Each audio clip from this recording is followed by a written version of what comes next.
Hello, welcome to From the Backseat, take 2, but for you guys, it's just take 1. As Clark and I tried to convert back to Riverside, and it just fell apart, but we're back here. We'll get back to the banter we were doing earlier. If you don't know, you got to go follow Clark on Twitter. Clark has become a member of Padres Twitter. I would not go as to that far as to say I just like to throw some things out there, some food for thought every once in a while. Some constructive people are ideas. liking it. Hey, that one guy was very fond of you. Which guy? The guy that said you have a reporter voice, but then for some reason decided that needed to add no homo to the end of it, as if that was, I don't know. I was like, all right, cool, thanks, dog, appreciate that. Dude was worried that you would not take it the way that he wanted you to. I know. I guess there was a level of concern there from him, but there shouldn't have been. So. No, it was a completely normal thing to say. No, it's actually, honestly, you have a decent voice. Thank you. That's all. Yeah. I don't think there's any need to specify anything further than that. Hey, it's okay. On one of my TikToks, one of the dudes said, "You look gay." So, I got it. Well, it's one of those things. Yep. One of those things. So what we're doing today is we are doing a mock draft. So what is happening with From the Backseat is we are mainly just going to be covering football from now on. Yeah. If you want to listen to baseball, go listen to Clark's I guess it's not his podcast, but Clark is the host of the East Village Times Padres podcast. And so if you want to get your fix of baseball, if you want to get your fix of the Padres, go listen there. You don't need to listen here. Yeah, this will be all centric around football. Yeah, maybe we're going to get a little bit back to the pastime. Yeah, so today we're doing like a serious thing. We are going to be doing a mock draft. And so we are going to be going through. We are going to be making some potential trades. And we are going to be doing it based on what we would do for these teams. Now, we are not predicting the draft. We will do that right before the actual draft. But right now, we're just kind of going with what we would do. And we will see where that takes us. I will be drafting the odd teams, and Clark will be drafting the even teams. Yeah. And we're going to break this up into 2 parts. So the first one will be 1 through 18, and the second part will be 19 through 32. That's how we'll kind of divvy it up. So it'll be interesting. Again, if you get upset because you're like, hey, that was a stupid pick for my team, why would you ever do that? Keep in mind, A, I don't care. And B, this is just my thinking. Like, this is what I would do if I was your GM. So don't get mad. Don't get upset. I'm just trying to. And also, I guess I didn't think about it. Are you picking the Raiders or am I picking the Raiders? I'm odd. I'm going to be picking the Raiders. Oh, cool. I get to be Tom Telesco again. Well, he was a really good GM, so. Yeah, I can't wait to pick whatever player's falling. Yeah. Or has the biggest injury concerns. Well, just take Jared Tillery. I mean, you took Jared Tillery, and Jared Tillery is a super good player, so. I mean, he got to cut Jerry Tillery twice, so that must have felt pretty good for him. Find someone who believes in you as much as Tom Telesco believed in Jerry Tillery, and you should be set for life. Well, let's get into it, because we don't need a bunch of talking. I mean, you've probably already seen a bunch of mock drafts. You've seen what people are thinking. You've seen what the general consensus is. So we're going to break down what we would do here. So here is the Pro Football Focus mock draft simulator, which I think is the cleanest one. Yes. If you have a different opinion about it, cool, I guess. Maybe we'll use it next time. Who knows? But see, I got this fun draft music, so let's put me on the board. Yes, get on the board. So with the first overall selection. Oh my God. No, wait, I didn't need it to play twice. Didn't need to do it twice. I didn't need it to play twice. With the first overall selection, this is the easiest pick of the first round. I mean, I'm going to go Caleb Williams.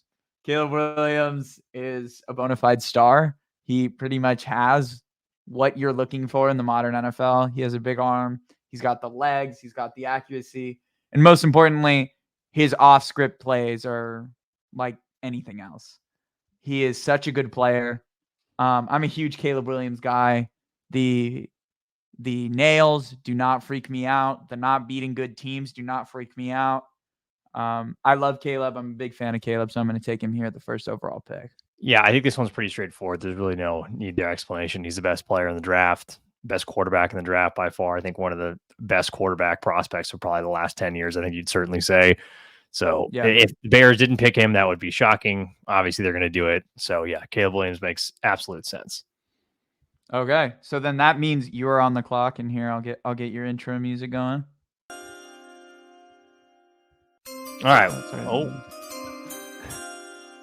All right, with the second pick in the 2024 NFL Draft, the Washington Commanders will select Jaden Daniels. We're going to go with Jaden Daniels here. There's a lot of toss-up here between Drake May and Jaden Daniels, but I think it's important to realize that the quarterback or the GM that you're dealing with, and Adam Peters, he was, I believe, part of the contingency in San Francisco that wanted Mac Jones over Trey Lance.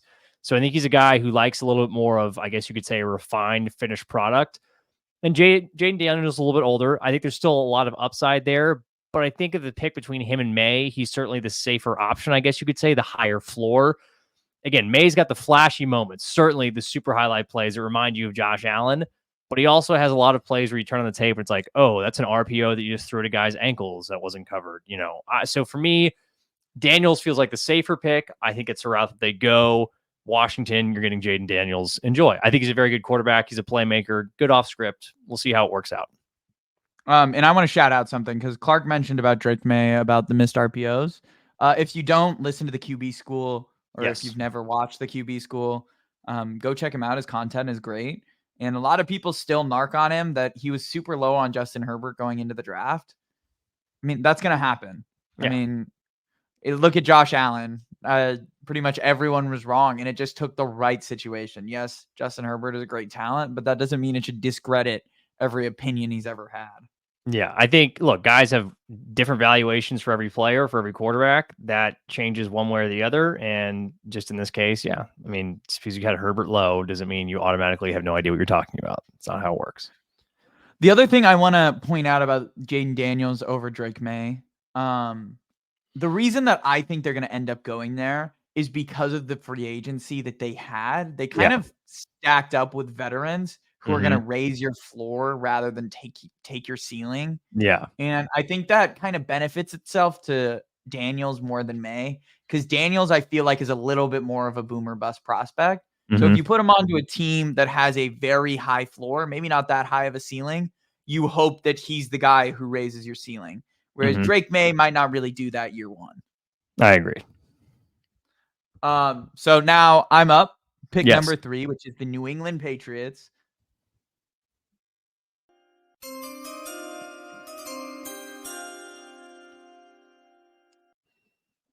And look, there's going to be a lot of talk here on draft night where they're trying to build up all of the suspense. Like, oh, what if they go Marvin Harrison Jr.? What if they take Marvin Harrison Jr.? And they could. What if they take J.J. McCarthy? And they could. But that's not where I'm going. I'm going to take Drake May. Yeah. I think Drake May is the easy pick here. Look, a lot of people are going to be like, they have a lot more than just a quarterback away, which is true. But adding Marvin Harrison Jr. in here doesn't change all that much. You're going to have Jacoby Brissett throw him the ball. You're just wasting a year. At least put a rookie quarterback in there that you can evaluate and hope that he has building blocks to see if you need to get in or out. The most important piece on a team is the quarterback. And if you have a chance to take a dude that you believe in, you got to take him, especially when you're in the top 3. No, I agree. Again, if you're the Patriots, yes, you can say there's a lot more issues than just quarterback, but the biggest building block that you need to start anything with any franchise trying to, turn around, get back in the right direction, it starts with the quarterback. So Drake May would be the obvious pick, certainly in my mind. Of course. All right, so we are officially on the 4th pick. So with the 4th pick, the Arizona Cardinals are going to trade. They're going to trade the pick to the Minnesota Vikings. Ooh, ah, boo, hiss, whatever you say, yada, yada, yada. And Ethan, do you want me to do this pick, or would you like to do the pick with the Vikings since they were originally the one with the pick? Well, we can do it together, but Yeah, I think we Let's have talk the about same the idea. package a little bit. Yeah, so the package of my mind at least would be the number 11, number 23 picks in this year, and probably either a second or a third for next year's draft. I'm thinking it's going to be a 1, but we'll see. I think the bidding is going to get really intense. Think it's going to get really high. I mean, I could see that. Yeah, it could be a 1 if things get really intense and you feel like you have to sort of overpay to get up there. Because I mean, there's a lot of people that apparently, for some reason, have a high regard on JJ McCarthy. Maybe there's just seeing something I'm not.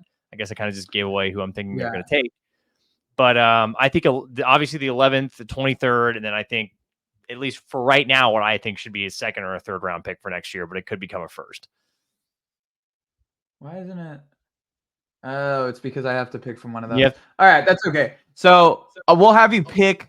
We'll just pretend Arizona's down at 11. Yeah. We'll just mess with it a little bit because it's not letting us do the actual trade. Mm-hmm. But so if this was Minnesota, we're just locking in JJ McCarthy to Minnesota, right? Yeah. JJ McCarthy, Minnesota. So things will get weird later on, but this is how things will really go. Let's spice it up a little bit. And this is kind of because of the difficulty of we can't. So if the Cardinals stayed, what do you think the Cardinals would? I think they would go Marvin Harrison Jr. I think they'd go Marvin Harrison Jr. I think we should lock that in because while I do think Minnesota is going to trade up, I think it is interesting to see what happens with Minnesota. What happens, the fallout from it? Yeah. If they can't move up. And I agree. Let's just go along. So now we're in the Chargers scenario where, again, they would easily make the trade with Minnesota. It would be nothing. But let's pretend no one's trading up. They're all thinking JJ McCarthy's going to fall, whatever. The easy pick for the Chargers is Neighbors. Yes. But we have to acknowledge who is now leading this team and the philosophy that's leading this team. So I am going to pick Neighbors. Yeah, let's say. But I want to explore. I want to explore a little bit. And for maybe those who haven't been tapped into what's happening with the Chargers, is if Arizona does not trade out, the Chargers are going to move down to 11 and 23. They are going to take Minnesota's 2 firsts, and it's going to be that. And I'm going to give a couple of people I can see them taking at 11 and 23 just to preview what might happen here. First of all, when we get into that zone, if Rome Odunze is there, they're taking Rome Odunze at 11. Mm-hmm. If Brock Bowers is there at 11, I think there is a conversation. I don't think that's where Harbaugh goes. I think pretty much where they will end up going is either Fuaga or Fatanu. I think they'll take one of those right tackles down at 11, and then they'll build that way. And then at 23, that's where they'll address wide receiver with either Brian Thomas or Adlai Mitchell. See, okay, that's interesting. I don't think Thomas will be there. I don't think so either, but I'm just saying in this scenario, I think they're going to get that second tier of receiver. I think one of those guys will be available, but I honestly wouldn't be surprised if they took maybe a corner, because if those receivers go early, somebody else is falling. And so they might take a corner and then pick one at the top of round 2. And then I wouldn't be surprised if they take another one at the top of round 3 and just double dip early. No, I agree. But we're going to give them Neighbors right now because that's the easiest thing. So now you are the Giants. Yeah. So for the Giants, I think, if you're the Giants, I think for a playmaker, and if Neighbors is gone, I think if Harrison is gone, I in my mind, then you're sort of left with either you're going Joe Alt or you're going to go with Rome Odunze. I would go Rome Odunze. I would take him. That's who my selection would be for the Giants at this point. I think they're making it sort of, I don't know, not clear, but it feels like Daniel Jones will get another try again this season. But there's not a guy there at 6 who you're going to take a quarterback. Like, you could take Penix, but you're not going to do that, I don't think. So, yeah, I would go Rome Odunze at this point. I completely agree. I think Rome Odunze would be the move here. I think they're basically just hoping that 4 quarterbacks go in the top. But I want to explore one thing. So we already got Rome Odunze locked in. Do you see a world in which the Giants move up to 4 and convince Arizona to give up that pick, or 3. Like if they convince New England, like, hey, maybe I think you have a better shot with New England, but even really then, I don't think either of those teams. I think the need for a quarterback has become very apparent for both of them, where I don't think they would really be in a spot where they feel like they could trade. Because obviously, if you're moving back to that point, the only guy really left you could take is Penix, and I don't think Penix is a guy you want to take at 7 or 6. I mean, it's 6. No, I don't think so. At least in my mind. Like, I think Penix is going to be a first-round guy, but I don't think he's someone you want to spend a top 10 pick on. I don't think so either. I'd be really just I know the injury thing, it's brought up so much, but it really is a part of the equation. And he's really it's old. huge. I mean, again, you're talking about a guy who, when he was at Indiana, was, much more athletic. I mean, not to say that he isn't now, but he was much more then, and now his mobility is just super limited at this point. So, no, it's tough. Mm-hmm. Well, so I'm on the clock at Tennessee, and I think this is a sneaky team that we could see a trade down. Yeah. I think no one's really talking about it. I mean, it's really obvious who I would take here. It's Joe Alt. But with the amount of depth of tackles, this is where, like right now on our board, right? JJ McCarthy hasn't gone. JJ McCarthy will be gone by the actual draft, but in our mock draft, JJ McCarthy hasn't gone. So I think this could be a spot where we see these 3 teams really pushing. That's the Vikings, the Broncos, and the Raiders. I think one of them would make a deep push to get there, because I think these next 3 picks could all move out in some scenario. The Titans, Falcons, and Bears, especially the Bears, because they only have 3 picks now. But I'm gonna take Joe Alt. We're not gonna play the trade down scenario. Yeah, I mean, again, I could see it. I mean, they're probably one of those teams you can maybe look at it and they sit there and say, there's no one really love at 7 that we want to take. I mean, Alt obviously is the safe bet. For Levis, they need protection there. So I think making him the selection at 7 makes the most sense. I agree. Are you going to do the most funny thing ever? No, I'm not. Number 8 on the board is the Atlanta Falcons. Number 8 for the Atlanta Falcons. I think this one, again, this is sort of a straightforward one. I think they're bringing in Raheem Morris. It's a defensive-minded coach. He's going to want to build his defense. I think is a big part of it. They obviously have Kirk Cousins at quarterback. They feel a lot safer. So I'm going to go Dallas Turner off the edge. I think that's someone who's a big building block. I think Raheem Morris would want. So he's the guy who I'd go with there at number 8 for Atlanta. You said Dallas Turner? Dallas Turner, yeah. I think he's, at least in my mind, the best edge rusher in the class. Yeah, so let's talk about it a little bit. So why are you picking Dallas Turner over Latu or Jared Verse?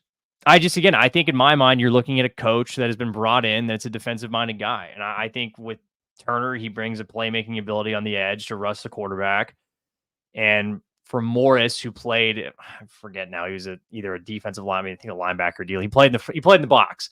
I think those kind of guys understand that rushing the passer is always more important and creating turnovers, and that can be a big part of helping your defense, especially when you're trying to overhaul it. So I think Turner's a guy that makes the most sense in my mind. Yeah, I totally agree with you. He's also probably the highest ceiling prospect. Yeah. So I think if you take that big swing, you feel like you should hopefully get back that value. The other thing is Atlanta just needs pass rush help so bad. Super badly, yes. Like they're a team that I think in their first 3 picks, they could take 2 pass rushers, whether it's on the interior or the exterior, wherever they're going to build that in. I think this makes a little bit too much sense. It's just a question of which flavor of edge do they end up going. Yeah. Because they could go for like the bigger run stuffer in Jared Verse if they wanted to. They could. The quicker. I just think if you're going to spend a top 10 on the edge, again, my philosophy with drafting is always going with the highest ceiling possible. And I think that's what it gives you over there with Dallas Turner.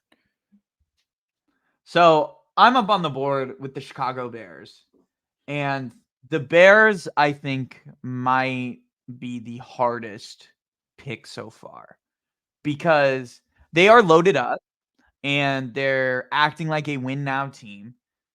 Which is both a good and a bad thing. Because it makes them hard to predict on what they're going to do here. Could they take a Brock Bowers and play him with Cole Kmet and just go full we're just going to throw the ball as much as possible. And they have DJ Moore, they have Keenan Allen, they have DeAndre Swift now in their backfield. I think a lot of people aren't talking about offensive line. I think it could be a possibility here. I think corner could be a possibility here. But where I'm ultimately going to go, because this is mine, and Clark's not going to like this because he wanted him to fall all the way to the Bengals, is I am going to take Newton, the interior defensive lineman. I don't know why they would ever do that, but okay. Well, think about right now, their interior offensive line is currently Andrew Billings and Gervin Dexter. They don't have very much on the interior. They need pass rush as well.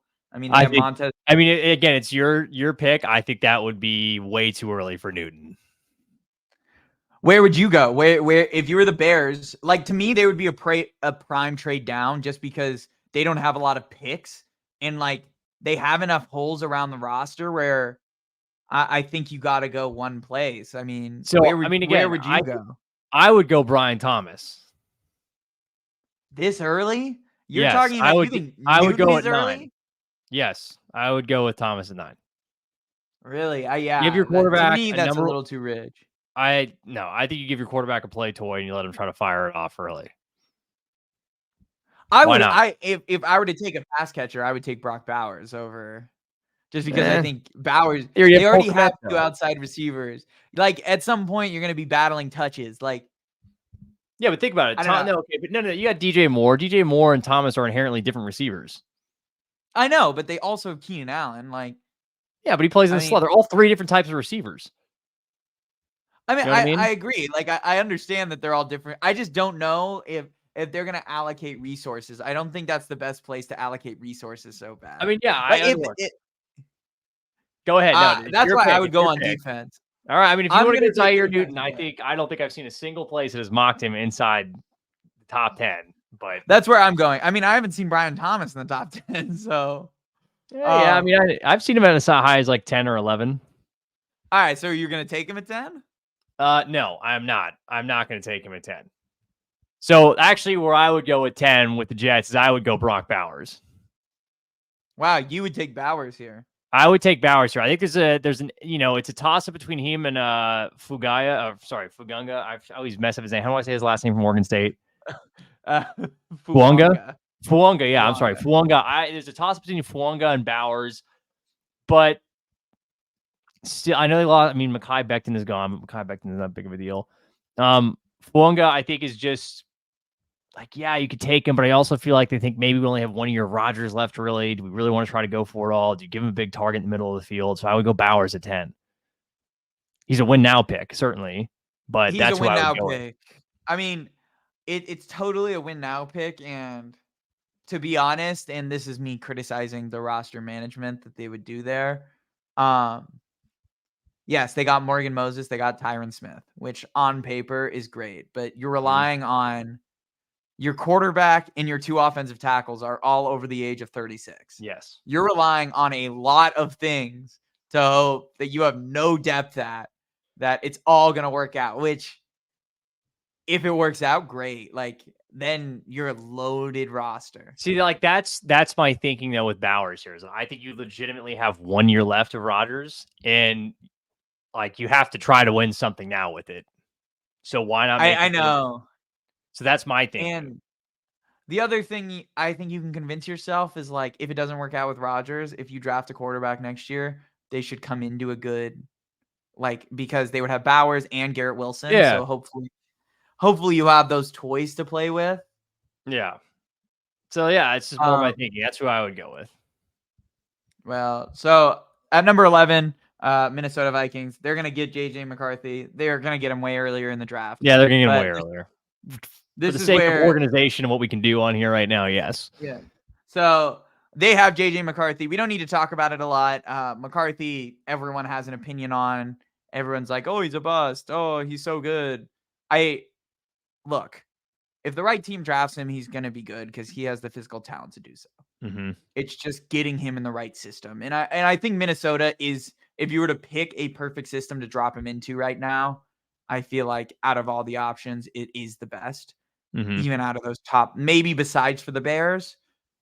But Yeah, I would because still I be think like scared of the Bears with their offensive staff. I mean, if you're with Minnesota, you get Kevin O'Connell, you get Justin I think Jefferson. look, the Minnesota, they're at 4 obviously in our trade up here, and I think that's the best spot for McCarthy, realistically. I think with Jefferson, as you pointed out, he has weapons. I mean, he'll have Addison back next year.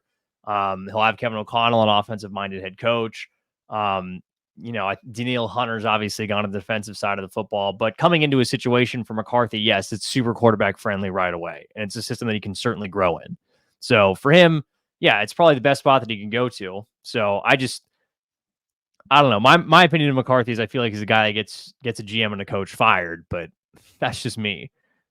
I don't know why I've heard so much hype around the guy. Like there was some Michigan coach, I forget, a couple months ago, that was like, "Oh yeah, like he's Joe Burrow if they just didn't let him throw the football." And I'm like, okay, if he was Joe Burrow, they would have let him throw the football in college, by the way.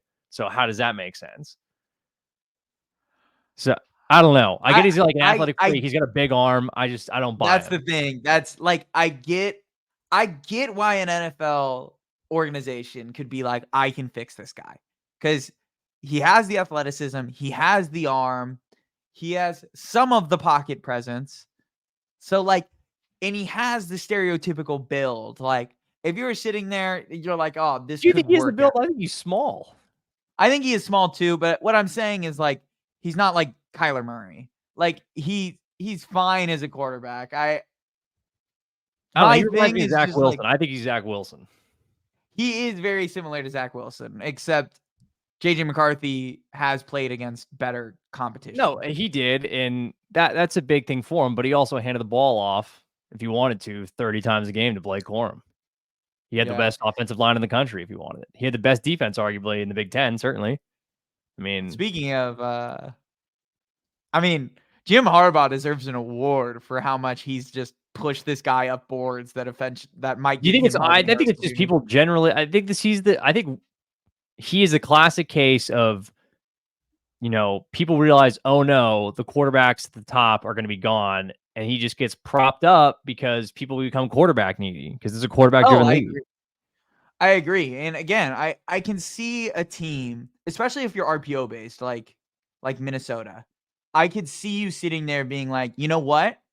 He might not be a perennial all-pro, but he can be good enough so that we're in games. And I think if you're Minnesota, you're sitting there, you're like, we have Justin Jefferson, we have Jordan Addison, we have TJ Hawkinson. I think we can make enough happen. And I think his athleticism, you could be like, he's not going to turn the ball over. He's going to make the safe plays. Is he, though? Remember that first game in the freaking semifinal of the college football playoff where he pretty much threw an interception? I don't know. JJ sometimes has moments where he's like, please, I'm trying to throw you the ball. Just take it from me. So, but no, I agree. This is the best situation for him to go to. Minnesota's probably going to do it. Do I personally have a lot of faith in decision? Absolutely not. But what do I know? I'm not actually an evaluator of the NFL, but I'm skeptical to say the least of the idea. But I think it's what's going to happen. I am too. I am skeptical, but I can just see an NFL GM, like if you're like, especially over like Bo Nix and certainly. I mean, like again, the thing with McCarthy too is that with how long guys stay in like Bo Nix is very old for a quarterback prospect. Michael Penix Jr. is older and banged up for a quarterback prospect. McCarthy is younger. He is more athletic than those two guys. He has a higher ceiling, I guess, in turn. But I don't know. Yeah, like I get what you're like. I agree. They're going to take him. I just personally think it's going to end up blowing up in their faces, but we'll see how it goes. I get what you're saying. And I just think if there is a situation he could land in, I think Minnesota is the best one. Mm-hmm. But no, I would not touch JJ McCarthy number 4. I would barely touch him in the top 10. I definitely wouldn't give up future capital to do it. Like if I was Vikings fan, I'd be like, oh, cool, I guess. Yeah. I mean, you'd be like, oh, we got a quarterback, but then you'd also sit there and be like, is this really an upgrade over Kirk Cousins? Yeah, it just feels like, no, he's definitely like Kirk Cousins upgrade. I think it's the big thing too. You have to decide when you're taking a quarterback. I feel like, can this guy win us a championship? And I know he hasn't played a snap in the NFL yet, but I mean, I didn't see a lot in college to really give me hope that would happen. Besides the idea of like high ceiling, oh, he can spin it, he can run pretty well. Hey, he's 26-1. Yeah, well, nobody cares. At least they shouldn't care. It's not that big of a deal. All right, let's get you on the clock. Denver, you are right? Denver. Yeah, Denver, number 12. Perfect. So with my pick, or I should say with the Broncos' 12th overall pick in the first round of the draft, people might sit here and say, oh, this is the spot where they take the quarterback. This is where they go Michael Penix. This is where they would go, I don't know, Bo Nix, if they wanted to continue the idea of stupid quarterback selections that they've been on for the past couple of years. But I think realistically, I don't think Sean Payton is going to want to, use that first round draft pick on one of these quarterback options that are available. So I'm going to have him go with Latu from UCLA. I'm going to have him go with an edge rusher. Oh, you're going to go with Latu? Latu. I'm sorry. Yes, that's who I have them going with at this moment. I think that makes a lot of sense. Man, we are not corner and tackle. No, we're not. I mean, I think I see a couple corner and tackles maybe coming up, but I just don't see any right now that really jump out. Again, I think we're both guys that think in terms of drafting. In the first round, you're looking for guys that are going to change the game for you, like make a huge impact. And, I think he gives you the best shot over, a tackle right now or a corner like Terrion Arnold or a Kool-Aid McKinstry. I just think you go with an edge rusher there. It gives the Broncos, just addresses the edge rush position. And I think it's something where they could use. I think he fits in there nicely. So up on the clock is the Raiders. And I think the Raiders are in a weird spot here because they need a quarterback desperately.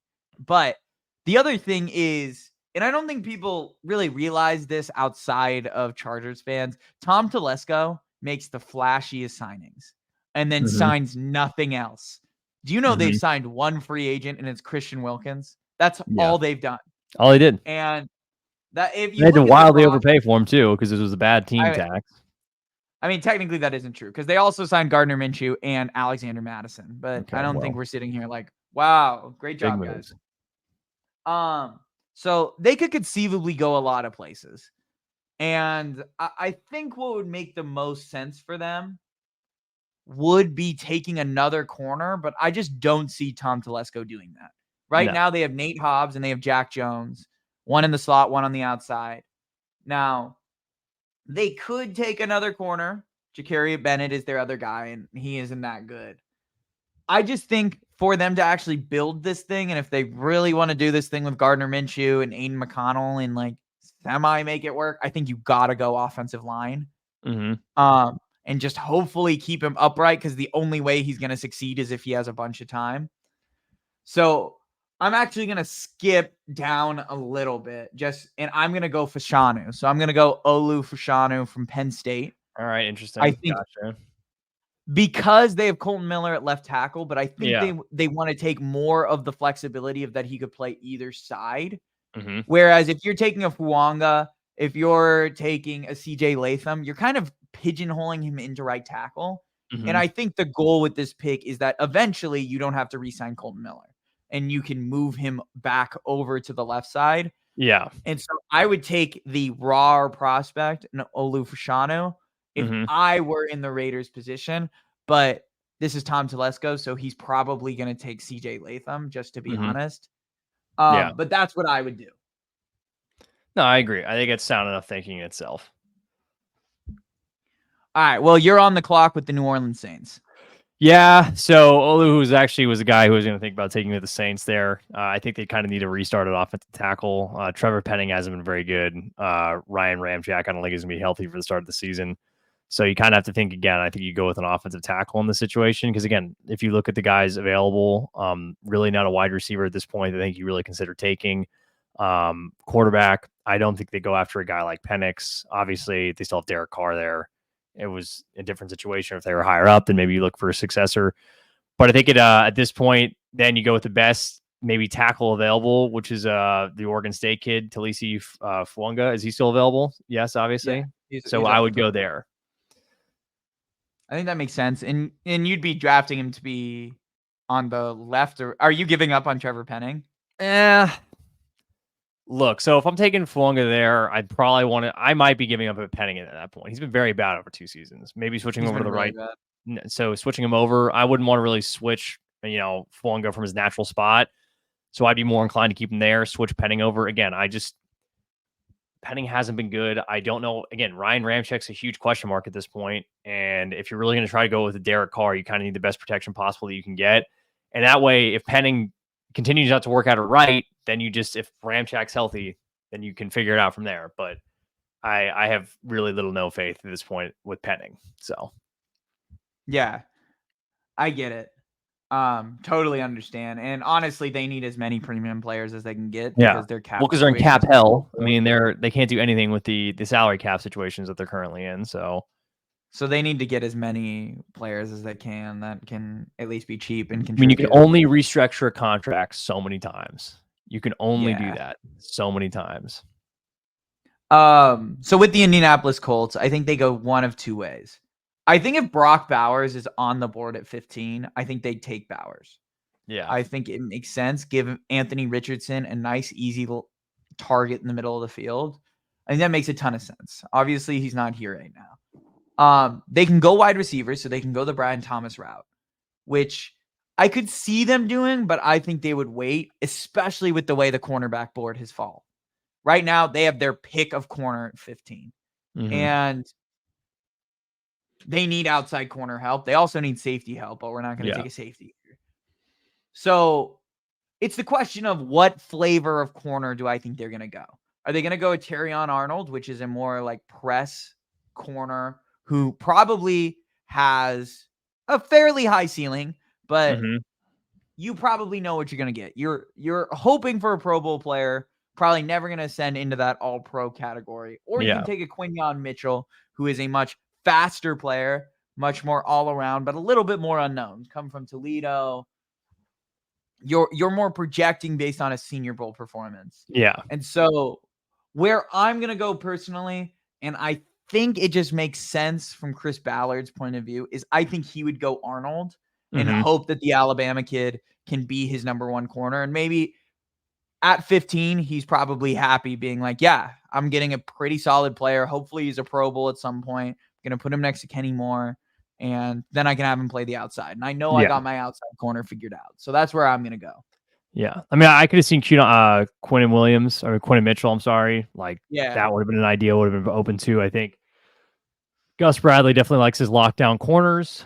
I mean, he had guys like Ramsey, Sherman, Hayward over his years. So he definitely kind of likes that. I think he likes a little bit, bigger size, and they just upgraded with Kenny Moore. I think it's the reinvestment, but I like the idea there with who you're going with. Not Cooper DeJean, that's for sure.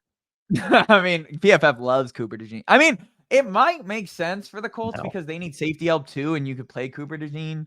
Yeah, but you're drafting a corner. He's supposed to be a corner. Well, you're drafting a slot corner at 15, which I think is I think that's rough to think through, unless if you're going to convert him to safety, which then you're picking a safety at 15. Yeah, I mean Quinn Mitchell, or as you pointed out, I mean, I guess they could also consider a guy like Nate Wiggins, but I don't think they're going to do that. I think the size profile is all off. He's just he weighs like 173 pounds or something. No, he's tiny. I mean, he's kind of like, I guess, like a Ronald Darby, maybe more than anything else. That even might be. Yeah, he's so fast though. Dude flies. I agree. So we'll see. Yeah. Well, let's go to Seattle. So you're up on the board with the Seattle Seahawks. Yeah, I'm gonna go with would you go here? So for me, I mean, Washington has a couple places that they could go, but I think they're gonna really stick with the offensive line. The kid from Washington, I feel like they're going to stay with the university itself. They're going to go with Troy Fentanua. I forget how you say his last name too. A lot of Polynesian guys. Fatanu, dude. I mean, I swear to God, long day. Fatanu. I'm sorry, Troy Fatanu. It's okay. So yeah, Troy Fatanu is who I'd go with again. They lost Damian Lewis, I'm pretty sure, in free agency. He played left tackle for Washington in college, but he can play some guard too. He's versatile enough where he can move the line. I think Seattle just needs more offensive line help. And again, he has versatility. He can play the tackle. He could slide to guard where he needed him. I'd go there. I think that's a great pick because right now they still have Charles Cross. And so you're hoping he can still continue to develop. So even if it's right now, the plan is we play him at guard, year one, and then we move him out to tackle. He still has that flexibility. So I think it'd make a ton of sense for them to continue to beef that up in front of Geno and Kenneth Walker and all of the other stuff that they do. They're such a physical team that it just makes complete sense. And I'm going to think Mike McDonald is going to want to continue that identity coming from the Ravens. Definitely. So I think it makes a ton of sense. So we are up at 17. Yeah. And Jacksonville is one of these teams where I think they could go a number of ways. And I am not sure which way they're going to go. Because I could see them taking Brian Thomas. I could see them being like, yeah, or they lost Calvin Ridley. They're kind of looking for a number one. I mean, they signed Gabe Davis.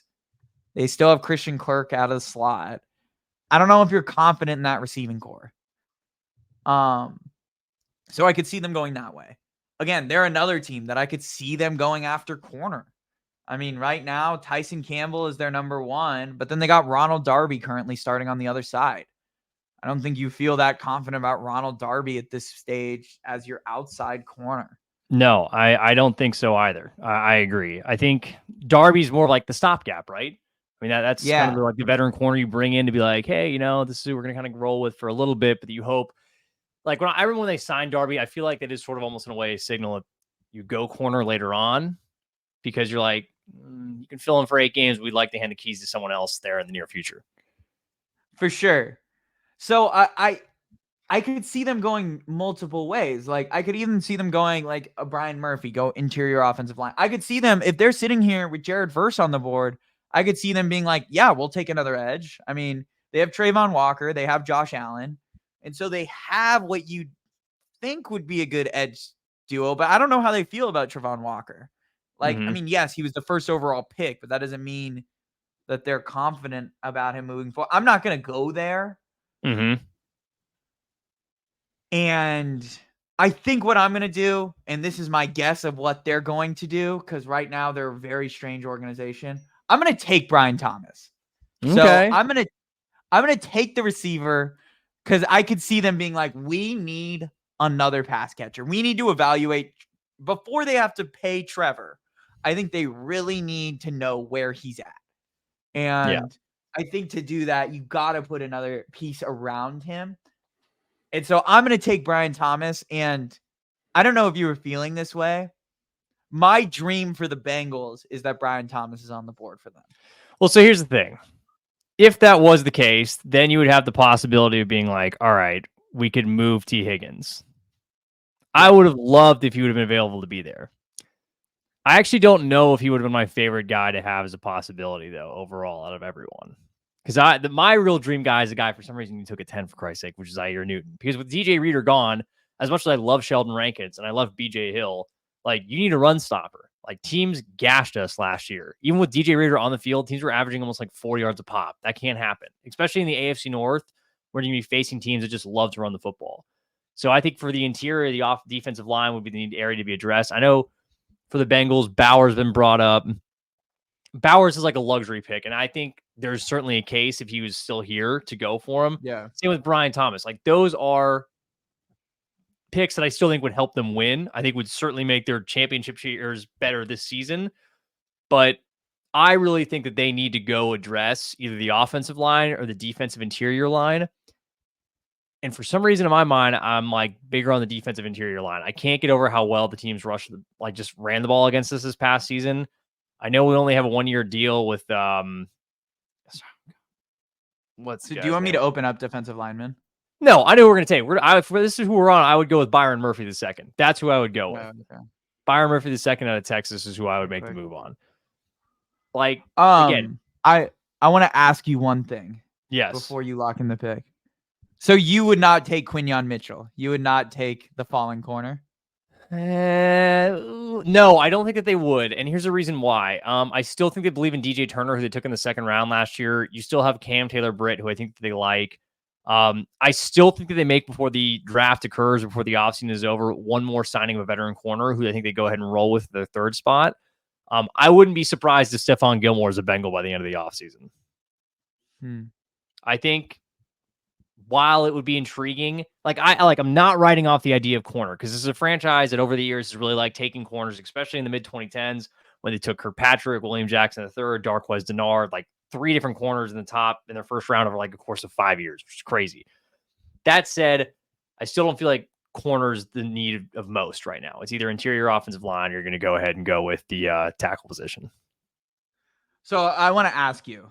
So this is another player that's been mocked to the Bengals I've seen over and over again, which is Armis Mims, who has played a total of 4 college games, but he's your like prototype. So I just because I know your opinion of their development of the offensive line, would you be happy about that pick? Like, look, so here's the thing. A guy who's played 4 college games at tackle, like, yeah, I get the profile of the guy. I get the upside. I don't believe in Frank Pollock to be able to develop an offensive lineman. We have given him ample opportunity to do so, and he hasn't done so once yet since he's been here, really. Like, the offensive line has not been the same, even with the guys that we signed. Like, it played better when, like, I think it was in 2022 with Kappa, with Karras. But the reality is that, like, he doesn't know how to develop guys at this point. I don't trust him to do that. And I'm not going to give him a guy that's only played 4 college games and tell him to learn the ropes because I don't think he can do that.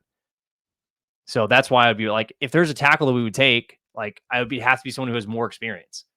Like, that would be the bottom line. Like, they have to know how to play the position because I don't believe in the idea that he can just develop someone who's played only 4 games. I totally agree with you. I honestly think that would. I know it sounds like a great fit. Like, get in a dude who can grow with Joe Burrow, who can play the right side. He's that prototypical. If it works out, it works out. I just think with all of the investment they put into the offensive line, especially in the draft, it feels so risky because of how much of it just hasn't worked.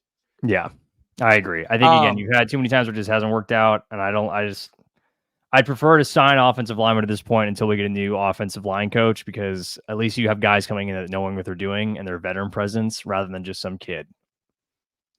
I want to bring up one more player that I just think is worth talking about because I've seen not him, but a different player mocked here.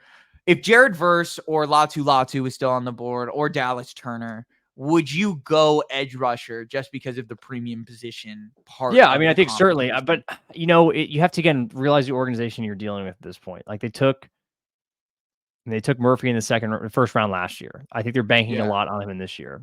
Like, in some ways, I think he's certainly going to be. I want him to be on the field more, especially in pass rushing downs, than Sam Hubbard. Like, Hubbard's a decent run defender still, but Hubbard's best years are clearly behind him at this point. So don't bother with, something like that. So I think with looking at the organization, Murphy's the guy they took in the first round this year. They're going to give him another year, although I do think for them, it would be hard to just look over the premium pass rushing spot that they would have there. I think they would consider it.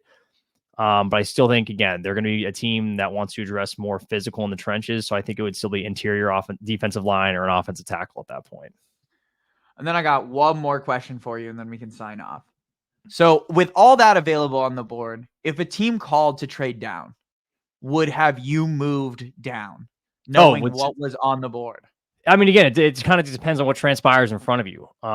Yeah, I think if Cincinnati looked at it and there's a lot of guys, like, say, even Byron Murphy II is gone, like if Zaire Newton's gone, like J.C. Latham is gone, then I think, at some point they probably sit there and say, all right, we can get value here. We can get an extra pick. We can hopefully find someone later in that second round or something, and you go ahead and try from there. I think they've traded down in previous years already under Zach Taylor. I don't think they would be opposed to doing it. But I also know they're a team that at the end of the day doesn't really like to make trades too often. Like, they just don't do it, especially, like, that's the thing I think always kind of makes me laugh when people talk about this whole T. Higgins situation is like Carson Palmer legitimately quit football. Like, he stopped playing. And the Bengals were like, well, the Bengals will only make a trade if they feel like it completely benefits them. They are not going to give some sort of 50-50 deal. That's not how they operate. And I think people, the sooner they realize that with the T. Higgins situation, I know this is not pertaining to the draft, the more they will have an understanding of how Cincinnati operates. So I think they'd be open to trading back, but ultimately, I feel like they're going to stay pat there. I feel like there's probably going to be someone that they like in 18, whether it be Murphy, whether it be Zaire Newton. They kind of head and just go ahead and take there. Well, that has been the first half of the mock draft. We will return to finish the mock draft next week. But before we do, we have a little bit of breaking news that I just saw on my phone. Kansas City has a new quarterback. Carson Wentz has now been signed to a 1-year deal to What a be the moment for starter over Carson Patrick Wentz. Mahomes. Who cares? Carson Wentz, dude. What a blowhard. Well, this has been Carson from Wentz. If you guys disagree with any of our opinions, please let us know. If we just missed wildly on one of these teams of like, no, that's not where they'd go. That isn't their philosophy. We don't know every GM. We don't know every drafting philosophy. Like, I know some of them so well, and Raiders fans are probably going to be like, no, we would have taken this guy. I'll be like, great. Okay. Cool. Good to know. Awesome. Nice. I hope you guys enjoy Bo Nix. That'll be so fun for you. He's, just a great pick. So, duh. Could there be a more mid quarterback room No. if it was? But it also feels like Denver feels like also the team that would take Bo Nix. He's the classic what's his face Paxton Lynch kind of guy. Like, he's big. I guess it was more when John Elway was there, but I still feel like that looms over them. It's also crazy, and this can be our last point of how many of these quarterbacks are so old. I mean, like, it's just 24. That's just the nature of college football now. Though, you're gonna have a lot of guys that kind of come out older because of how much NIL. Like, you can stay there and make a lot of money if you want. So why come out? But yeah, I mean, Penix is older. Bo Nix is my age, so kind of battle with him from there. Well, this has been From the Backseat. I hope you guys enjoyed it. Make sure to return next week for our second half. If you want to keep up to date on what we're doing, make sure to subscribe on YouTube. Make sure to follow us on TikTok. Make sure to follow us on Instagram. Follow us on all of our socials. And most importantly, make sure to follow Clark on his personal Twitter so you can keep up to date with the Padres and what's going on over there. If you're interested in any baseball content, he is the guy for you. Padres baseball content. Padres baseball to content, but you dip a little bit into other teams. Like, if somebody asked you a question about another team, you wouldn't answer. What? Have you seen Juan Soto start with the Yankees? Yeah, I don't want to hear about that. I don't need. I am tired of hearing about that. It's like checking on the X, and they're doing so well without you. It's like, cool. I mean, honestly, that's just the Padres experience because they make so many trades that there's so many former Padres in the league that it's just like I was trying to craft a bet for opening day, and it's crazy, like, looking through and like every single, like, so many players I just know because they're former Padres, like Josh Naylor. Yeah. Well, this has been From the Backseat. I hope you enjoyed it. Make sure to return next week.